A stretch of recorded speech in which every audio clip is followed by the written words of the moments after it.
এবং আগের যে বিদ্যালয়গুলি জাতীয়করণ করেছেন সেই ডকুমেন্টসগুলি আমাদেরকে দেখান। সেই পরিপ্রেক্ষিতে তারা ওখানে বলেছে যে এই বিদ্যালয়গুলি জাতীয়করণের জন্য 26,193টি বিদ্যালয় যেভাবে শর্ত পূরণ করেছে, এই বিদ্যালয়গুলি সেরকম শর্ত পূরণ করা সত্ত্বেও জাতীয়করণ হয় নাই। সেটা হয়তো হতে পারে যে একটা সময়ের ব্যাপার, উপজেলা থেকে সঠিকভাবে তথ্য নিয়ে আসতে পারে নাই, যার কারণে আমাদের বিদ্যালয়গুলি সেই বিগত দিন থেকে চলমান থেকেও আমরা বঞ্চিত হয়ে আছি এবং বিগত দিনে সরকার আমাদের বৈষম্য স্বীকার করে রেখেছে, যার কারণে এখন আমরা একটা কনসালটেশন কমিটির একটা সুপারিশ পেয়েছি।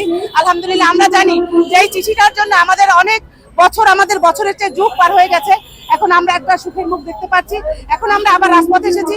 আমাদের একটি দাবি, প্রধান উপদেষ্টা স্যার যেন আমাদেরকে অনধিক যে 5,000 বিদ্যালয় সুপারিশ করে দিয়েছেন কনসালটেশন কমিটি, সেই অনধিক 5,000 বিদ্যালয় শর্তবিহীনভাবে যেন চলমান বিদ্যালয়গুলো সকল বিদ্যালয় জাতীয়করণের আওতায় নিয়ে আসার একটি সুন্দর একটি ঘোষণা দিয়ে দেন এবং তার একটি লিখিত একটি লাইন যদি আমাদের মন্ত্রণালয়ে পাঠিয়ে দেয়, তাহলে আমাদের বেঁচে যাবে এই 4,500 অধিক 3 পার্বত্য চট্টগ্রাম ছিটমহল সহ 4,500 বিদ্যালয়, অনধিক 5,000 বিদ্যালয়ের শিক্ষক পরিবার।